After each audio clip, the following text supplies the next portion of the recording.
Annie, vous êtes un auteur et un auteur très diversifié, puisqu'on compte pas moins de 15 recueils de poésie. Et c'est pour ça que la poésie va occuper la moitié ou une bonne moitié de notre émission. Eh bien, romans, vous avez écrit 3 romans, oui. Et il y a aussi 5 recueils de nouvelles. Voilà une œuvre qui est très diverse, très riche. Et alors, il y a même une pièce de théâtre.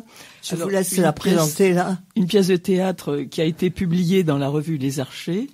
Et aussi un recueil sur les voyages, parce que j'ai vécu 6 ans à Tahiti et j'ai visité 4 îles dans le Pacifique. Donc c'est des impressions de voyage dans des îles du Pacifique.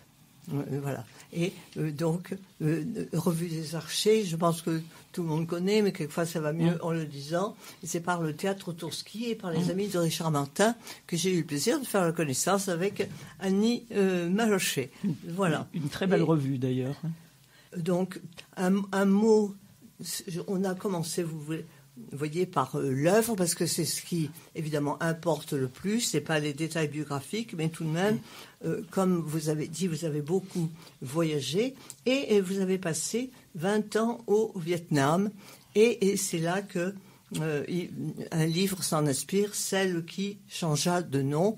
Et vous allez entendre la lecture d'un extrait de ce livre qui s'appelle Métis. Ensuite, vous avez été à Tahiti. Et donc, nous allons vous convier, en quelque sorte, si vous voulez bien, à 2 voyages. Un voyage avec des paysages, des lieux, et puis un autre voyage qui est un voyage que je dirais plus littéraire, c'est la promenade que fait Annie Malochet dans les inspirations diverses. Et on va passer d'une inspiration réaliste à une inspiration tout à fait fantastique et étonnante. Voilà, donc nous vous convions à 2 voyages, un voyage géographique tout simplement et un voyage intérieur. Et pour marquer l'importance de l'intériorité, eh bien, on va commencer par lire La chevelure des fées. La chevelure des fées, c'est un poème qui extrait des fleuves incandescents du rêve. Enfant, je me suis perdu dans la chevelure des fées. Dans leur sente blonde, au mouvant paysage, en forme de mirage, je me promenais. Dans leur forêt douce, aux odeurs de sève et de mousse, je cherchais la fleur d'or que l'ombre subtile des arbres me cachait dès que je m'en approchais. J'écoutais le cristal argentin du chant flûté de l'oiseau au nom de destin. J'étais songeuse et triste, sans rien y comprendre. Mais mon âme tressaillait de douleur et vivait avant moi tous mes chagrins. Je m'endormais confiante, au creux d'épaisses racines, mais des tempêtes aux doigts de sorcière me réveillaient. Transie, j'allais, errante, sans abri, en des chemins étranges. Enfant, je me suis perdue dans la chevelure des fées, et jamais ne suis revenue de ce lieu foisonnant de songes où la vérité s'éveille en éclairs, dans le silence trompeur d'une paisible après-midi d'été. Voilà un poème qui marque bien ce rêve. Je me rapproche du micro, oui. Et c'est une dominante. C'est pour ça qu'on a choisi de commencer par là. Mais il y a aussi autre chose dans cet ensemble de recueils de poèmes. C'est le sentiment violent du mal qui fait mal. Et c'est pour ça que on va lire Poème pour un pays martyr. Alors, est-ce que c'est un pays particulier? Non. Non, en fait, c'est un... Disons que dans les temps anciens, et même maintenant, il y a toujours eu des pays martyrs, en fait. Oui. Hein, c'est quelque chose de récurrent que l'on voit dans le monde. C'est extrait, là aussi, des fleuves incandescents du rêve. Que sont devenus les jardins, embaumés du parfum des roses, et les vieux sages assis en leur centre qui parlaient à Dieu. Où sont partis les rires légers des jeunes filles dans les rues et les allées qui portaient bonheur, comme un talisman venu des étoiles. Nuit, obscurité, douleur. Satan s'est réveillé d'entre les montagnes et a jeté sur les villes et les vallées ses hordes tristes et maléfiques de maléfices. triple ténèbres, du corps, de l'esprit, de l'âme, corps torturé, mutilé, dépecé pour avoir osé le plaisir, esprit muselé, interdit de parole, réservé aux prophètes du malheur, âme niée, vidée de sens, pour être mieux vouée à la peur. Pays martyr, en proie à la haine, celle des hommes qui ne veulent plus entendre. Quand, mais quand reviendront les matins légers de joie et de lumière, la sagesse au parfum de rose et le rire tendre des femmes? On dirait que c'est un poème d'actualité. Oui. Et il est très lourd, très, très noir, mais il y a encore plus. Et vous allez écouter ce que écrit Annie Malochet dans Anges et ténèbres. C'est au verso de la feuille. Anges et ténèbres. Alors, c'est toujours... Bon, ça s'applique... Mais c'est pas le même recueil, là. Non, Ivresse féconde des pluies, voilà. Des pluies. Qui a été préfacé, d'ailleurs, par Madame Odette Singla, qui est membre de l'Académie de Marseille. Alors, Anges et ténèbres, finalement, c'est la même chose. C'est un problème que l'on peut voir, qu'on a vu, et qu'on voit et qu'on verra peut-être dans le futur. Vous, les anges, que faisiez-vous lorsque les noires cohortes venues des ténèbres sont entrées par effraction dans le siècle? Où étiez-vous lorsque de leurs tentacules avides elles broyaient les corps, tourmentaient les âmes, déchiquetaient la vie comme un papier sale et usé? Entendiez-vous lorsque des brasiers de douleur vers vous montaient, prières et suppliques, dans des cris d'agonie? En ces temps de cruauté indicible, où les vivants étaient pétris, chair, os et esprit, je n'ose croire que par indifférence, par impuissance, par obéissance, vous contempliez la face de Dieu, pour mieux vous détourner de tant de souffrances. Répondez-moi, vous les anges, que faisiez-vous? Alors, il y a là un degré de plus, parce que dans le premier de ces poèmes, Annie Malochet déplore le mal avec un vocabulaire religieux, puisqu'il s'agit de Dieu et puis de Satan.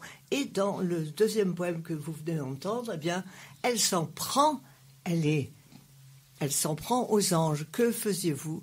C'est la grande question posée par le problème du mal. Voilà donc les poèmes que nous voulions vous lire pour donner le ton général de tous ces recueils, de toute cette œuvre. Et maintenant, on retourne à la vie et au voyage dans les îles avec Métis. Alors là, c'est pas les îles, c'est le Vietnam où vous avez passé 20 ans.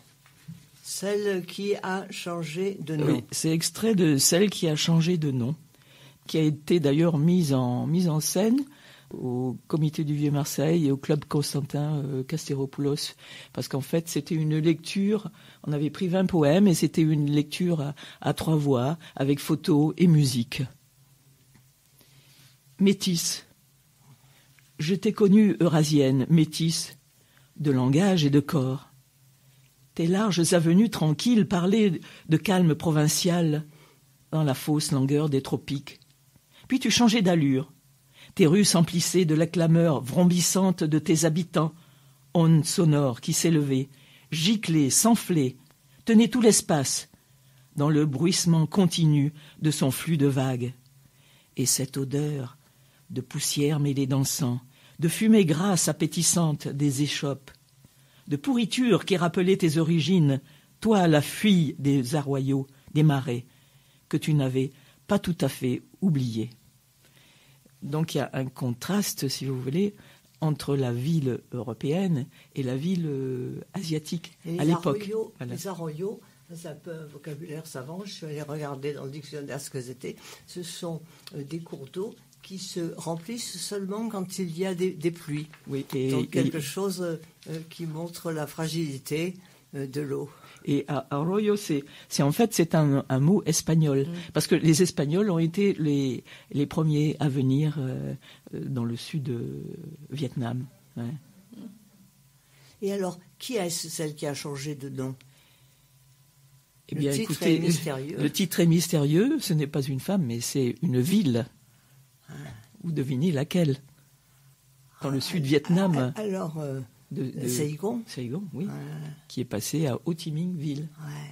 Voilà. Ouais. Ah ben voilà, un mystère éclairci. Celle qui a changé de nom, je me suis dit, est-ce que c'est l'auteur?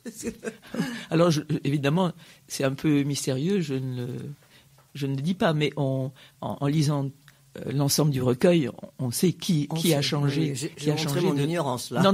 Non, mais comme vous l'avez... Voilà, vous ne le saviez pas. Hein, Alors, on va continuer notre voyage et avec Tahiti. Alors, Tahiti, il y a 2 recueils qui sont consacrés. Un recueil de poèmes au Tahiti, oui. Et puis aussi un recueil de nouvelles. Et vous en aurez une lecture tout à l'heure par Christine. Alors, c'est Île Nue qui nous fait nous promener comme si on était presque à un club méditerranéen, quoi. Voilà. En fait, Tahiti, il y a le club méditerranéen, mais il y a aussi, vous verrez, avec la nouvelle, beaucoup d'autres choses, d'émotions et de sentiments. Alors ça, c'est uniquement un paysage et ce que l'on ressent, si vous voulez. Une île et son cœur d'eau claire, un arc de corail dessiné à la surface de la mer, ébauche de tous les possibles qui émergent de l'indifférencié, ou la fin d'un rêve qui s'engloutit dans l'état bienheureux de l'inconscience marine. Nul ne sait, mais chacun y dresse son désir sans que personne ne s'y oppose. Cristal de l'air, brisé par les rhombes vrombissants des abeilles que les fleurs offertes nourrissent dans le silence et l'immobilité, tandis que les palmes rêvent en frémissant, emportées par les images nées d'une brise de mer. Plage rose de coquillages, plage blanche de corail, bordée par la lumière liquide d'une émeraude. Île nue, où les destins s'abolissent dans l'absence immaculée, où s'éveille soudain la présence de l'indicible. Alors, vous avez entendu une seule note, présence de l'indicible, une seule note de couleur, l'émeraude. C'est pas l'exotisme qui intéresse Annie Malochet, c'est un paysage intérieur. Oui. C'est bien ça? Oui, c'est ça, c'est le paysage intérieur, mais même si le paysage intérieur retentit sur le... le paysage extérieur plutôt retentit sur l'intérieur et profondément. Ce sont des sensations, ce sont des émotions, si vous voulez, que soulève un paysage. Et ce paysage, il peut devenir source d'un grand tremblement. J'ai été très frappée par le poème « L'éveilleur ». Alors, l'éveilleur, c'est un petit peu autre chose. C'est en fait une quête initiatique autour d'une île. Et l'éveilleur, c'est celui qui va éveiller cette population. Ça ne se passe pas, si vous voulez, dans un lieu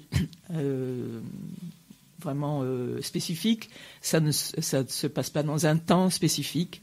C'est quelque chose de symbolique. Certains m'ont dit que ça ressemblait d'ailleurs à un conte oriental. Mais c'est de la poésie. L'éveilleur. Alors que tout était plongé dans le calme et les lueurs incertaines du crépuscule, presque avant la nuit, il vint. Il vint sans bruit, sans une parole. Il nous ressemblait, mais rien comme nous ne fit, au lieu de nous laisser dormir d'un sommeil sans rêve. Il alluma les flambeaux, et dans sa parole nous entraîna si loin que nous dûmes marcher la nuit entière dans les lunes de lumière, sous les faisceaux de l'ardente densité, enivrés de l'attente, exaltés du dessein à peine révélé. Présence incompréhensible mais pleine, immensité qui s'accomplissait là sous nos yeux et dans nos cœurs, qui nous ouvrait au plus vaste. Tremblant, à l'approche de la réalisation, dans la spirale de l'infini, nous parcourûmes l'espace et le temps. Puis il partit, promettant de revenir, nous laissant seuls, dégrisés, étonnés du jour si pâle, alors que cette nuit, sa nuit, fut éclat éblouissant de lumière. Alors si on avait une nuit sur le Mont Chauve, mais on n'a pas eu le temps avec les changements de choisir, non, ce serait le moment de cette espèce de grand coup de vent. J'avais cru que c'était une sorte de cérémonie, mais c'est quelque chose qui est à la fois dans un grand dérangement, on fait le tour de l'île, mais c'est aussi une aventure intérieure. Hein. Voilà, on fait le tour de l'île, ils vont se battre. Il va y avoir des histoires de volcans, enfin, etc. Il y a beaucoup de péripéties. Si voilà. Voilà. Poèmes, nouvelles, romans et maintenant les poèmes inspirés par Marseille. Alors Marseille, c'est d'abord la cité, pour moi, la cité radieuse. C'est pas, vous voyez, c'est pas les quartiers populaires, c'est pas le vieux port, c'est pas les choses conventionnelles. C'est la cité radieuse. La cité radieuse, voilà. C'est extrait de Petite cantate des Mouettes. C'est un recueil aussi qui a été mis en espace, ce qu'on appelle maintenant espace, avec lecture de tous les poèmes extraits de Petite cantate des Mouettes, avec photos et musique. De la cité radieuse. Vaisseau amiral, vaisseau minéral. Le navire immobile, amarré dans un jardin, n'a pas jeté l'ancre. Il navigue entre terre et ciel, en d'interminables voyages. Venu de loin, le vent dans ses cheminées de pierre lui conte d'étranges périples, en des pays lointains où naissent les légendes. Et dans son rêve, lui dont les pieds se mêlent aux racines des arbres, il sillonne les océans, des fjords bleus de Norvège à la baie de Rio, et va dans l'instant même accoster les rives de l'Inde pour contempler les trésors de Golconde. À Borobudur, il a gravi une à une les marches du temple dans la fragrance grisante des fleurs de ylang-ylang, pour rejoindre le vainqueur, le bienheureux, celui qui s'en est allé, au-delà du plaisir et de la souffrance. Vaisseau amiral, vaisseau minéral, la cité radieuse en son jardin, escortée d'un vol guttural de mouettes, navigue au bord de la mer, entre terre et ciel, dans une prodigieuse odyssée. Alors c'est tout à fait, voilà, le poème il m'a scotché, parce que la cité radieuse, c'est lourdingue, ouais. Ce espèce de gros vaisseau, et en fait là, on voit bien à la fois qu'il est bien enraciné, mais quand même il rêve, il est capable de s'envoler. Là, il fallait avoir cette idée, il fallait vraiment avoir cette idée. Et il est visité par nombreux touristes. C'est pour ça aussi. Ça le fait sans doute rêver. C'est un monument qui est symptomatique de Marseille. Moi, j'ai emmené mes élèves dans le cadre d'une action qui était commandée par Bouygues et par le gouvernement, parce qu'il fallait voir, ça faisait partie des monuments qu'on devait voir à Marseille. Mais j'avais jamais imaginé que ce vaisseau de pierre, les premiers mots sont étonnants, vaisseau amiral, vaisseau minéral. Ah oui, le minéral. Ce vaisseau de pierre pouvait s'envoler. Bravo à Annie Maloché. Alors parce que oui, je l'ai aussi fait visiter à des étudiantes qui étudiaient le français à l'université de Drew University aux USA. C'était leur professeur qui m'avait demandé de faire visiter. Oui, c'est un monument. C'est un monument bien caractéristique. Alors un autre aspect qui est aussi bien connu, mais plus modeste, peut-être aussi plus connu de tout un chacun, c'est les calanques. Calanque, c'est au Verseau. Calanque, voilà, c'est pour les gens qui aiment bien marcher dans les sentiers de Lumini, enfin, etc. Espace infini, illimité, lourdes collines puissantes, arides et blanches, ancrées dans un abîme marin, du bleu intense dérobé au ciel.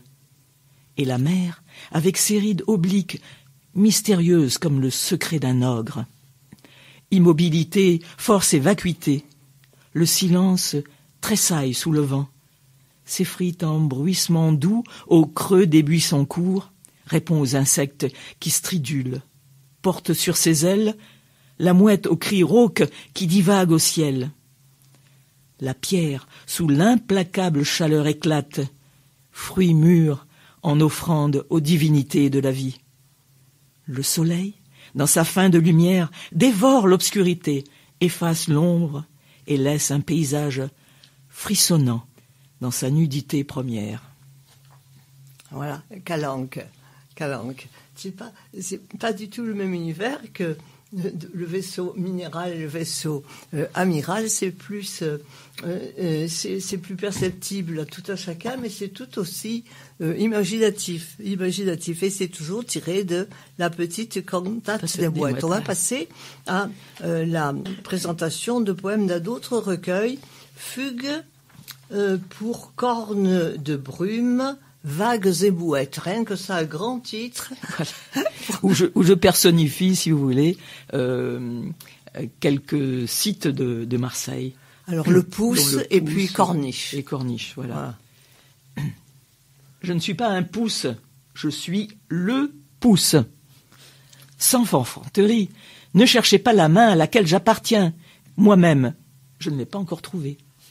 Planté en terre, dressé insolemment vers le ciel, ma posture dit pouce, non pas pour me nommer, mais pour les arrêter, pour arrêter ces véhicules qui tournent sans cesse autour de moi. Pouce, pouce, vous me donnez le tournis.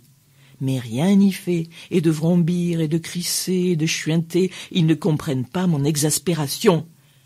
Pour tout vous dire, je suis installé au centre d'un rond-point gazonné, alors que j'aspire à une vaste salle de musée, ou bien au fond d'un jardin tranquille.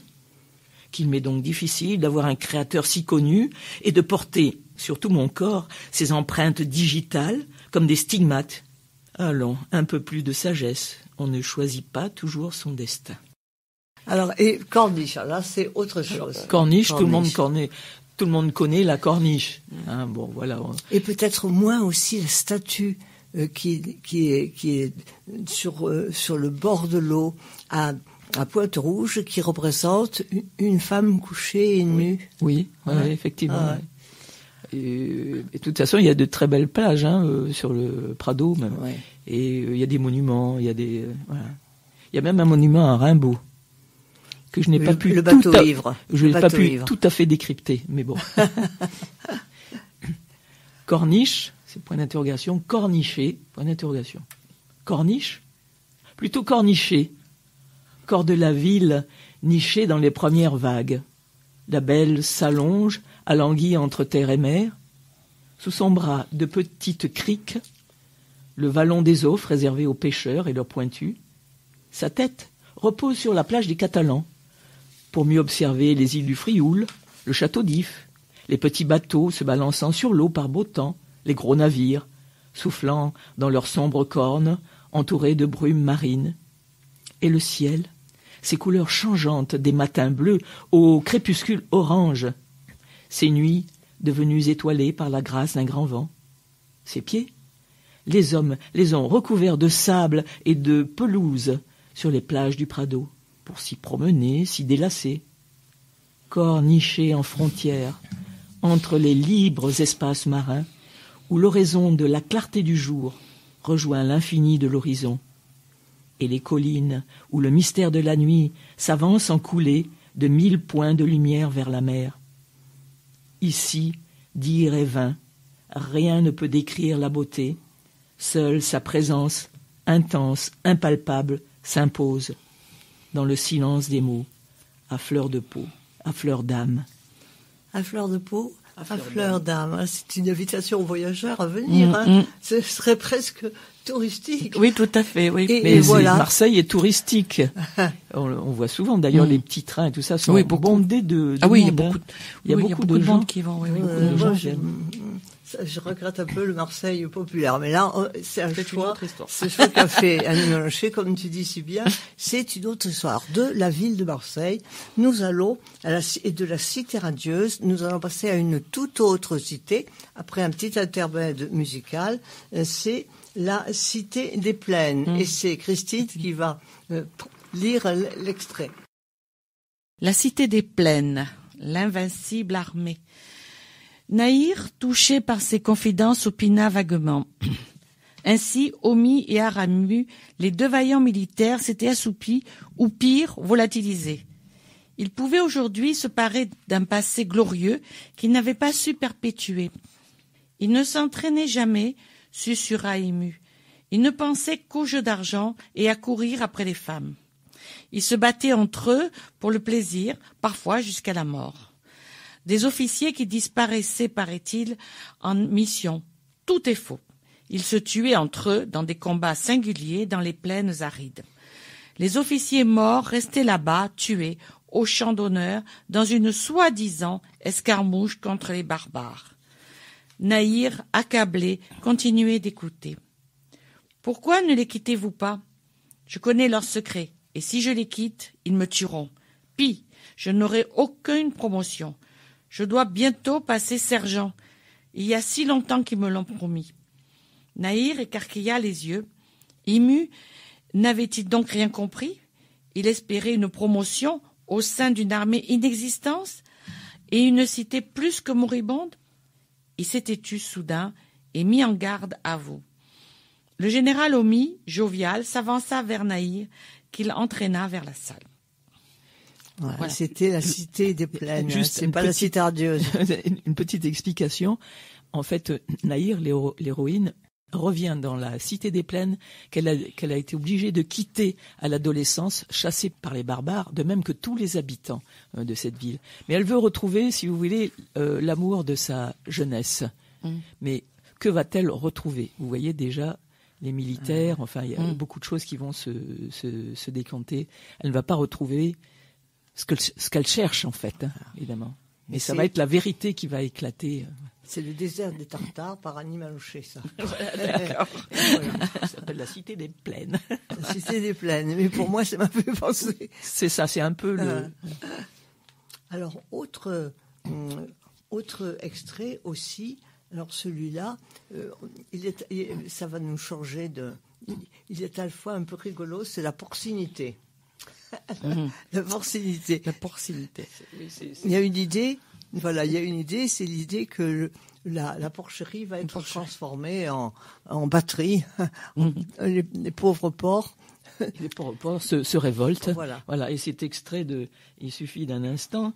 Il y a 26 nouvelles, si vous voulez, dans ce recueil, et dont la porcinité. C'est un mélange de nouvelles. La nouvelle était tombée là, comme une déflagration. L'explosion d'une bombe n'aurait pas causé autant de stupeur, d'hébétude, d'angoisse et de douleur. Qui l'avait proféré ? Qui l'avait lancé là ? Ils auraient été tous bien incapables à cet instant de donner un nom, tant ils avaient été fouettés, giflés, poignardés par cette annonce. Ils s'étaient mis à se cogner la tête entre eux contre les murs. Tous grognaient maintenant avec colère. Leur faire ça à eux, alors qu'on n'avait rien à leur reprocher. Certains, néanmoins, se ressaisirent et se mirent à poser des questions.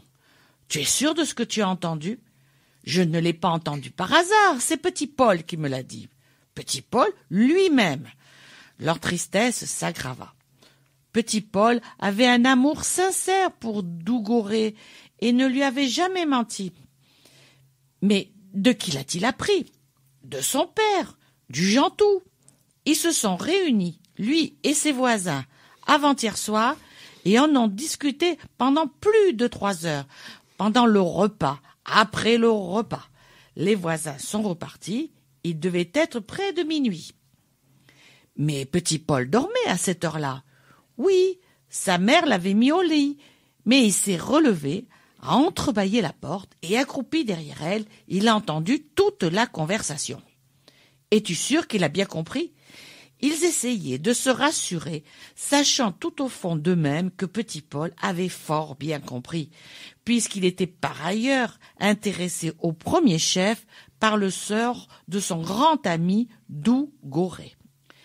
Quand viendront-ils installer ? Oh, ils comptent bien un an, le temps de faire les papiers, les signes et bâtir l'usine.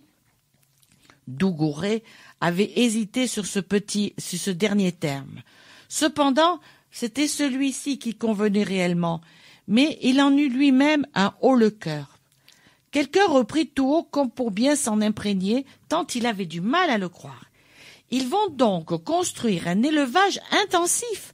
Nous serons nourris en batterie, gavés d'une nourriture artificielle, innommable, des bouillies infectes. Fini les glands, les châtaignes, les céréales que nous allions glaner à la lisière des champs et des bois. Nous n'aurons plus le droit d'aller courir dans le pré, nous rouler dans la boue de la mare, et nous serons tous exterminés tour à tour lorsque nous aurons l'âge et le poids suffisants.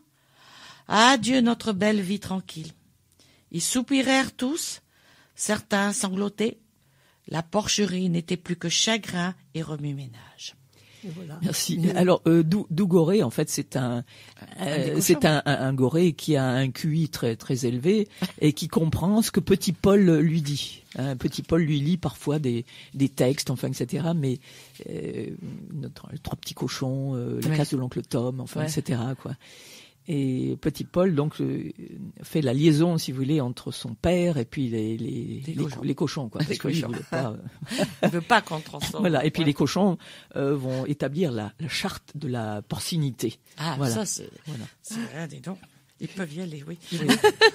Ça fait penser aussi aux assemblées générales quand on apprend que l'usine va être vendue et qu'elle va fermer. Alors d'abord, ils veulent pas y croire, puis ils disent on a quand même un an devant nous. Oui. Il y a quelque chose d'extraordinaire entre le réalisme et l'imagination. Alors on va passer maintenant tout doucement de cette fable, parce qu'on sait que c'est une fable Dougoré, des animaux qui parlent, ça fait penser à La Fontaine, mais on ne perd pas de vue en définitive toute l'affaire qui est que on va installer à la place de la porcherie un élevage intensif de ces pauvres cochons.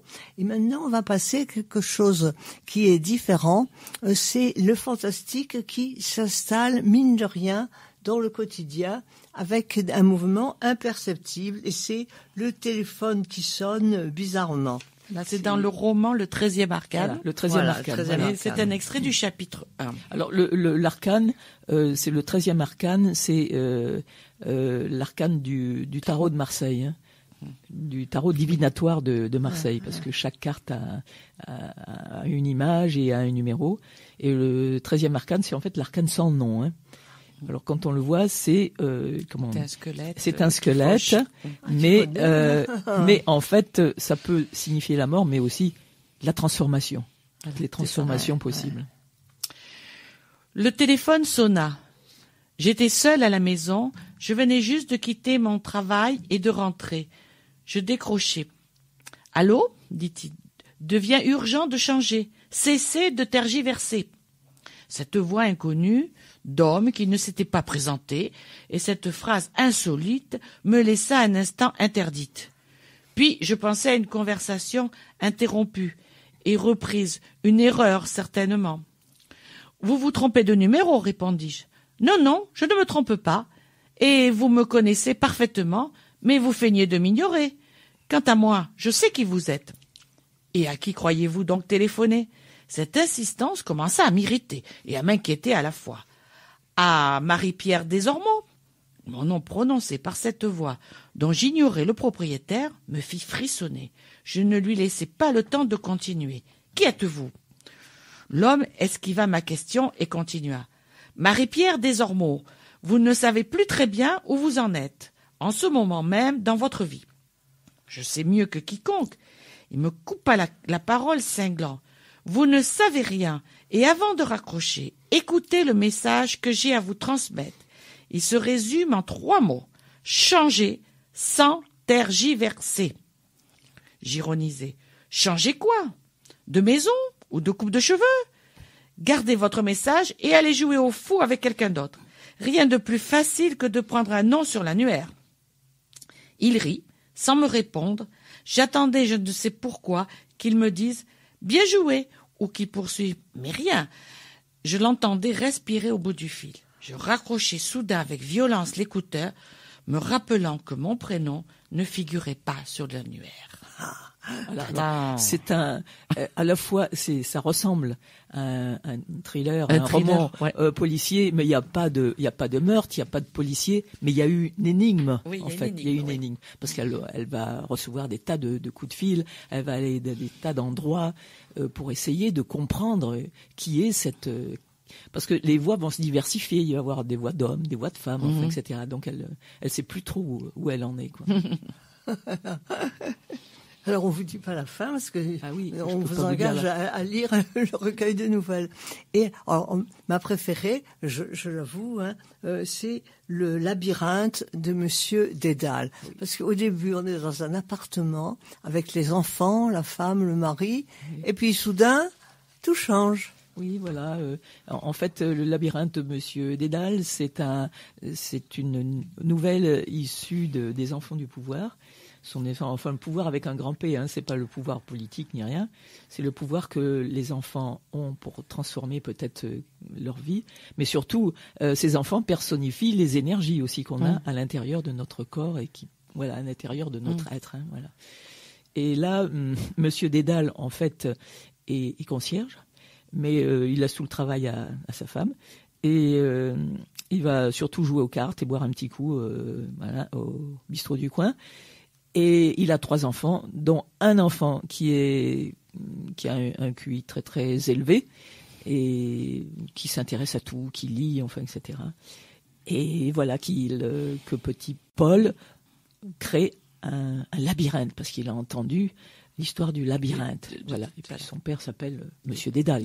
Dédale, comme par hasard. Exact, comme par hasard.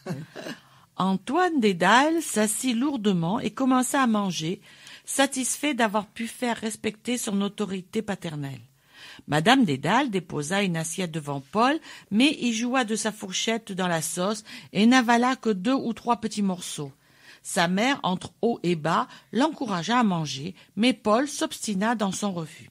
« Je n'ai pas faim, maman. »« Mange donc, Paul. » Elle n'osait hausser le ton de peur d'attirer une fois de plus la colère de son mari sur Paul. Il fallait attendre que celui-ci dorme. Elle pourrait alors s'occuper de son fils et l'inciter par la douceur à manger. Monsieur Dédale nettoya son assiette avec un bout de pain. « Qu'est-ce que c'est que ces cochonneries par terre dans votre chambre ?» Les enfants apeurés se turent interdits.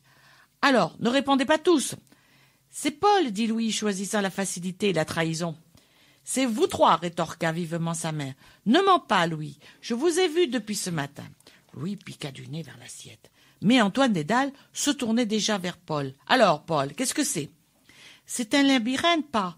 reprit l'enfant au bord des sanglots. « Un quoi ?»« Un labyrinthe, » articula Paul, ravi d'employer un mot un peu compliqué. « Où tu as trouvé ça ?»« C'est à l'école, pas. La maîtresse nous a raconté l'histoire d'un monsieur qui s'appelait Dédale, comme toi, pas.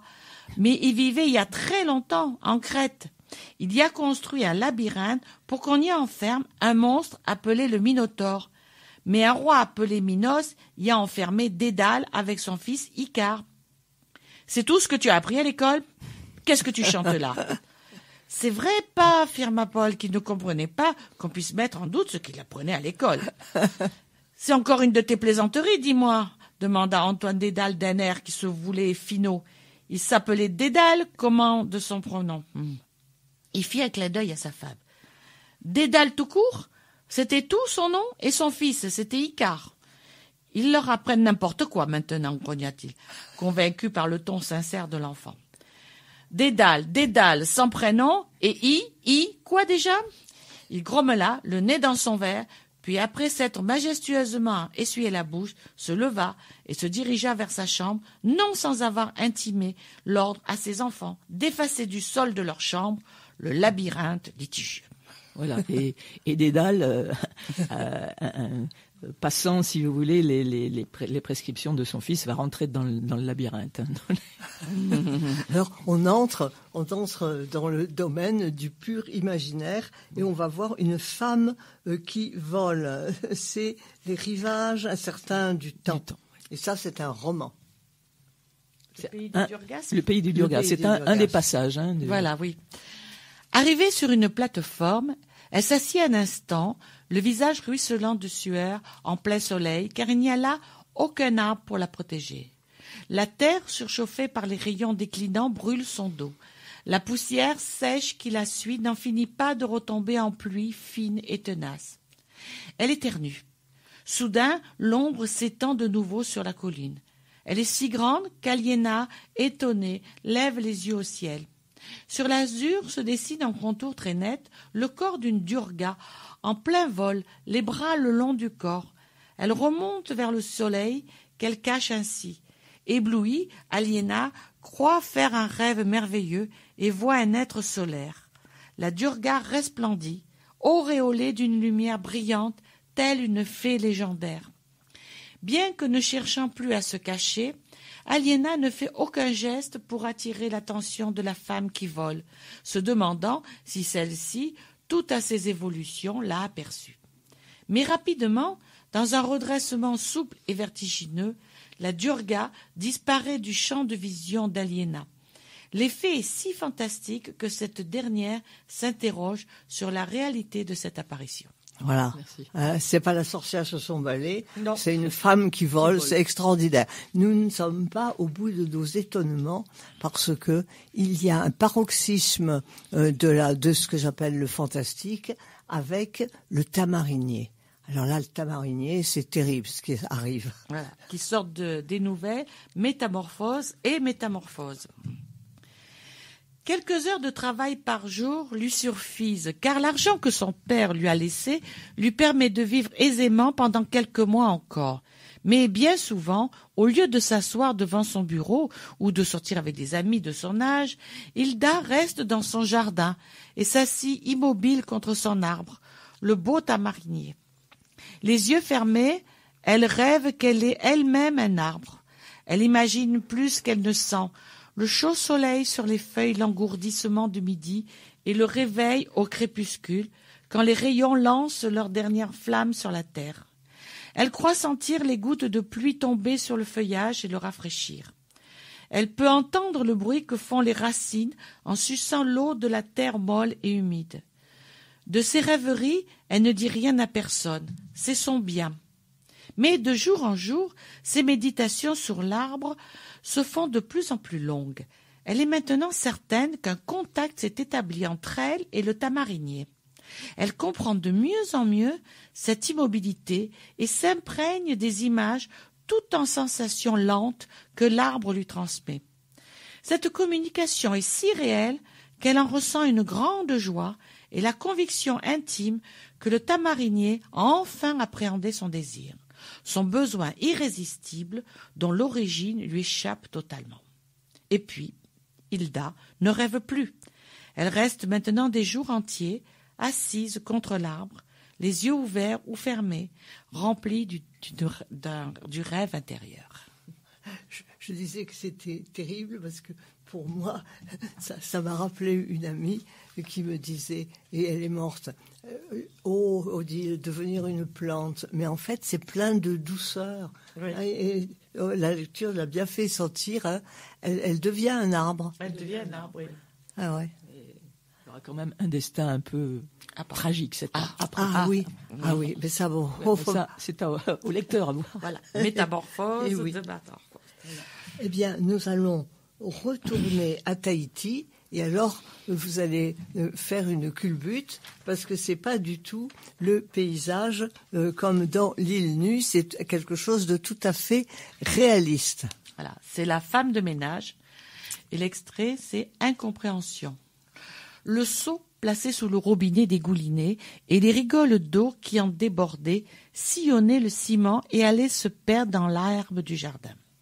La serpillière gonflée et savonneuse moussait à la surface, toujours prête à passer par-dessus le bord du seau, mais retenue encore par le jet contenu et chuchotant.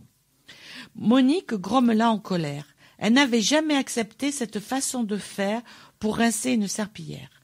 Elle avait pertinemment que toute femme pratiquait ainsi à Tahiti, que l'eau ne se payait qu'au forfait, mais n'arrivait malgré tout pas à l'admettre, et surtout de la part de Tina. Elle tourna le robinet d'un geste sec et l'eau s'arrêta de couler. Le seau, pendant un instant, déborda et la serpillière molle flotta à sa surface. Feignante! Elle s'adressait à mi-voix à sa femme de ménage. Le gaspillage de toute cette eau l'exaspérait, de même que les gestes lents de Tina. Le comportement en général des Tahitiens l'exaspérait. Elle, qui avait été élevée dans le sens de l'économie et du travail, se heurtait quotidiennement à la nonchalance, au gaspillage et aux foucades des habitants de cette île. Elle en souffrait secrètement, mais n'en disait rien, ni ne montrait son mécontentement, sauf à Tina, qui travaillait chez elle et à qui elle aurait voulu inculquer quelques-uns de ses propres principes d'ordre, de rigueur et de travail. Tina! Sa voix claqua comme un coup de revolver, effraya les merles des Moluques qui se battaient dans le frangipanier. Ils s'envolèrent sans demander le reste. Personne ne leur répondit, sauf le chat, qui vint lui miauler un jour. Plus loin, elle entendit brailler la radio de sa voisine. Elle contourna la maison. Tina devait certainement se trouver au fond du jardin, en train d'étendre le linge. Elle vit les cordes lisses, mais nues, s'agiter sous les larges feuilles des bananiers par l'effet d'une brise légère. Le linge, toutefois, n'avait pas encore été étendu, et il était déjà plus de 10h30. La colère de Monique monta d'un cran. Elle ouvrit rageusement la porte de la salle de bain pour entrer dans la maison. Rien n'y avait été encore nettoyé. Un paquet de linge sale que Tina n'avait pas daigné mettre dans la machine trônait au milieu de la pièce. Elle donna un coup de pied dans le tas de vêtements pour se frayer un chemin et se dirigea vers sa chambre. C'est alors qu'elle vit Tina et sa copine Pépé, cette dernière allongée sur son propre lit, sur son lit, fumer une cigarette qu'elle avait elle-même roulée. Tina, assise par terre, l'aspirateur entre ses pieds, immobile comme une bête endormie, parlait. Elle papotait, tandis qu'elle, Monique, travaillait. Vraiment incompréhension entre deux façons, le deux mentalités. Entre deux mentalités. Niveau du quotidien. Le choc des mentalités. Ça m'a pas avoir vu une dame qui courait après ses femmes, les bonnes, on disait à l'époque, parce qu'elle se lavait les mains à l'eau chaude. Et alors, elle entendait l'eau chaude, alors elle descendait à toute vitesse à la cuisine pour arrêter ce gaspillage éhonté. Alors voilà, vous voyez, on est retourné dans la veine réaliste, et c'est ça aussi. C'est ça aussi Tahiti, c'est les relations qui s'établissent entre ceux qui sont là et ceux qui sont les indigènes. Alors on va avoir une autre, il nous reste, quand on a le temps de faire les dernières lectures, on terminera avec de la poésie, et c'est Tous au travail. Et c'est tiré du dernier recueil, C'est ainsi, suivi de Insolite, dernier recueil. Daniel Schell vous en parlera tout à la fin de l'émission pour vous le recommander. Elle était là dans une pièce, ni spacieuse, ni étriquée, au mur couvert d'un badigeon ocre jaune, plutôt pâle, sans aucune décoration, ni tableau, ni plante. Mais quoi de plus normal pour un lieu administratif? Un homme d'une 40aine d'années, assis derrière un bureau, lui adressa un sourire de circonstance, qui voulait être de bienvenue. Elle lui tendit la lettre. « Je venais suite à cette convocation. »« Oui, je sais. » Elle laissa échapper un soupir. Enfin, elle ne s'était pas trompée, c'était déjà ça. « Mais pour quelle raison cette convocation? Je n'ai commis aucune infraction, ni sur la route, ni autrement, et de plus, je déclare en toute honnêteté mes revenus, et paie mes impôts en temps voulu au moment temps prévu. Je n'ai pas non plus commis de crime ou de délit. » Et du coup, la parole en riant, légèrement, un bon ton qui allait parfaitement avec sa situation, son âge et sa calvitie naissante. Ajouta-t-elle pour elle-même, « Nous ne sommes ni de la police, ni de la justice, ni des impôts, mais avant de rentrer dans des explications que je me dois de vous fournir pour votre présence, je vous prierai de bien vouloir décliner votre identité. » Il se tourna vers la secrétaire. « Martine, veuillez noter, s'il vous plaît. » « Mais, monsieur, je ne vais pas décliner mon identité avant que vous m'ayez expliqué. Voyons, madame, je vous ai déjà dit que je vous dirai tout après cette formalité, ce qui viendra étayer ma démonstration. Ne perdons pas de temps, voulez-vous. » Le ton de sa dernière phrase devenait plus sec. Elle soupira et commença de réciter nom, prénom, âge, marié, 2 enfants, adresse, profession, qu'elle précisa retraitée. La secrétaire, dénommée Martine, dont elle ne voyait qu'un profil plutôt flou, une chevelure blonde peroxydée, tapait sur le clavier. « Bien, je vous remercie. Nous avons toutes les informations nécessaires. » Il marqua un instant d'arrêt, puis reprit. « Vous avez dû remarquer le logo à droite sur notre courrier et les lettres ARRT. Eh bien, il s'agit de l'Agence pour la réintégration des retraités au travail. » Encore une erreur. Elle l'interrompit avec un geste de mauvaise humeur. « Mais monsieur, voilà 7 ans que j'ai pris ma retraite, après plus de 35 ans de travail et un décompte d'annuité qui n'a pas du tout été effectif. Je suis en règle, monsieur. Il y a erreur sur la personne. »« Non, madame, non. Laissez-moi aller jusqu'au bout. vous avez 67 ans, n'est-ce pas? Voilà. Alors, je pense que la pauvre dame doit remettre les gants. En fait, c'est un cauchemar. Voilà, un cauchemar. Elle reprend du service. Elle reprend du service, mais c'est un cauchemar. Alors, c'est dans ce recueil, donc c'est ainsi, il y a 11 nouvelles, un peu réalistes. Un crapaud dans le couvent, La fille du mur, Tous au travail, Monstre ordinaire, enfin vous verrez. C'est paru l'éditeur et 10 livres. Et il y a quatre nouvelles insolites, notamment Le voyage à Paris, La bourse au mec, Que cherchez-vous, La flamme de l'amour, récit autobiographique d'une allumée. Il s'agit d'une cigarette. On va terminer avec un poème. Hein. Un poème, c'est Chienne de vie. Chienne de vie. Alors, extrait de Cavalier de feu sur cheval de vent. Combien de projets, de gloire, de conquêtes, de bonheur ai-je bâti au fil des années? 1000 folies que dans mon désir de plaisir et de gratification, je pensais mener à bien. C'était compter sans elle, ma chienne de vie. À chaque fois que je pense la tenir, la diriger, la brider, elle s'échappe, je ne sais comment ni où, et revient m'agiter sous le nez son fait accompli, celui que je n'ai pas choisi. Je ne l'ai jamais vue de face, mais lorsque je sens dans un malaise un souffle sur la nuque et des crocs cramponner ma liberté, contrarier mes choix, il n'y a plus de doute. C'est elle qui me tient en laisse, ma chienne de vie. Chienne de vie. Sur ces fortes paroles, nous allons vous laisser. Vous avez entendu que cette poésie ne ressemble pas à ce qu'on vous lit d'habitude, parce que, notamment moi, je suis matérialiste. C'est tout à fait un autre univers, mais nous remercions Annie Malochet d'être venue lire tout ce qu'elle a écrit. Et mais je remercie aussi... Je vous remercie aussi, Odile, je remercie Christine et Radio Galère de m'avoir invité à cette émission. Merci beaucoup, au revoir. Merci beaucoup, au revoir. Merci beaucoup, au revoir. Merci beaucoup, au revoir. Merci beaucoup, au revoir. Merci beaucoup, au revoir.